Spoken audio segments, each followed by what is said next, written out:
Assalamualaikum warahmatullahi wabarakatuh. Bapak, Ibu, dan teman-teman sekalian, kami dari kelompok 1 bagian yang pertama. Pada kesempatan kali ini, kami akan mempresentasikan analisis isu global terkait Astra Cita keempat, yaitu pembangunan sumber daya manusia. Sebelum masuk ke materi, izinkan kami memperkenalkan diri. Di sini, anggota kelompok kami ada 5 orang.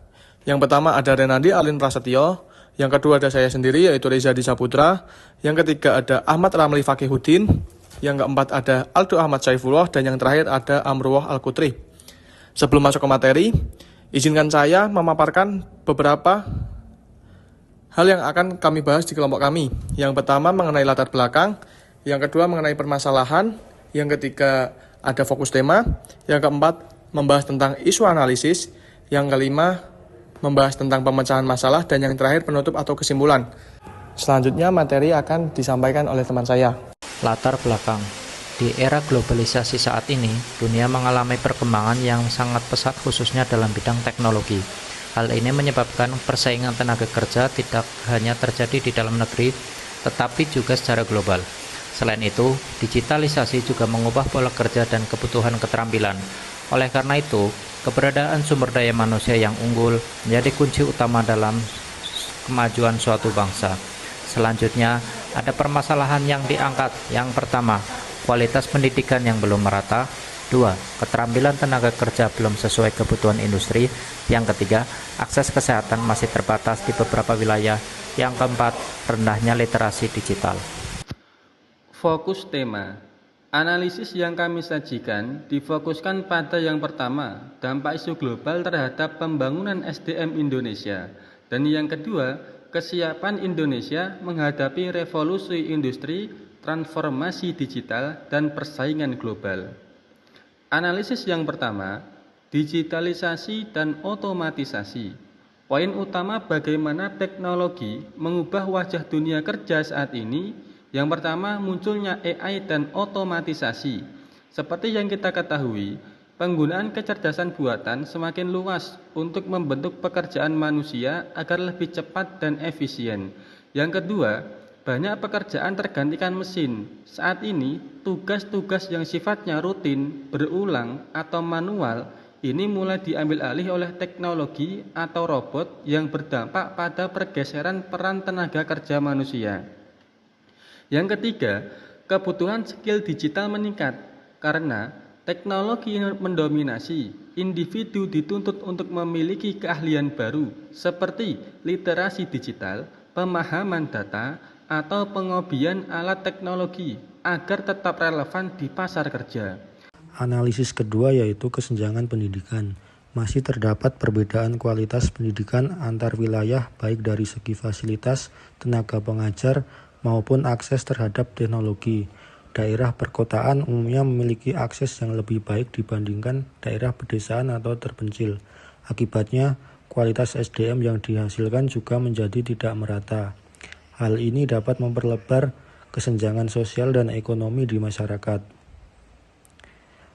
Analisis ketiga yaitu perubahan dunia kerja. Saat ini banyak jenis pekerjaan baru yang muncul terutama di bidang digital dan teknologi.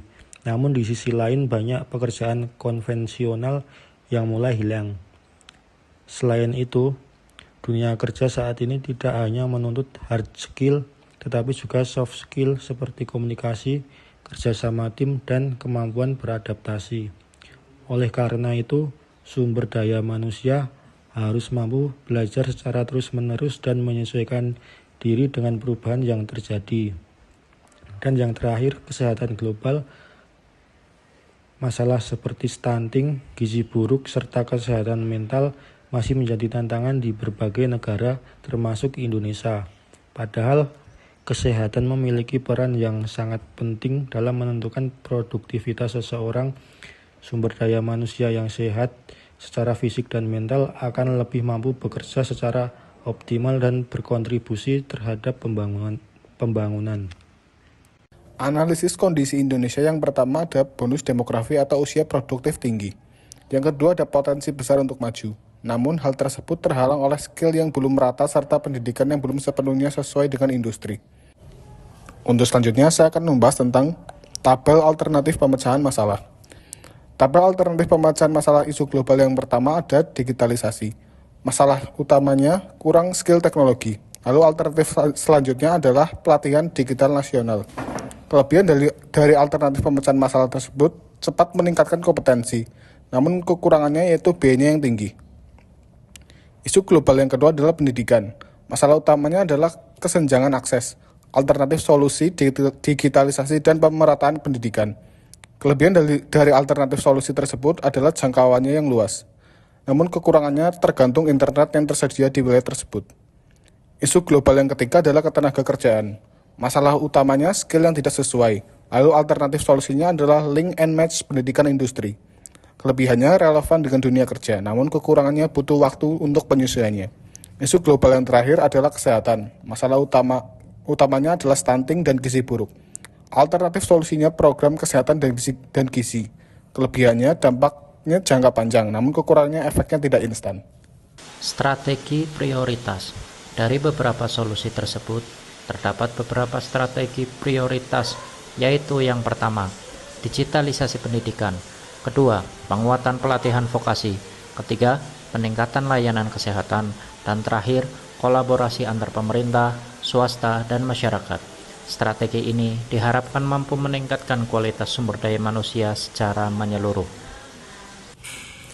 Dari materi yang sudah kami bahas, dapat disimpulkan bahwa isu global membawa tantangan besar dalam pembangunan sumber daya manusia. Namun, di sisi lain, Indonesia memiliki peluang besar melalui bonus demografi. Oleh karena itu, sumber daya manusia menjadi kunci utama dalam meningkatkan daya saing bangsa, sehingga diperlukan strategi yang tepat dan berkelanjutan. Demikian presentasi dari kelompok kami. Semoga dapat memberikan pemahaman mengenai pentingnya pembangunan sumber daya manusia dalam menghadapi isu global. Terima kasih perhatian Bapak Ibu dan teman-teman sekalian. Wassalamualaikum warahmatullahi wabarakatuh.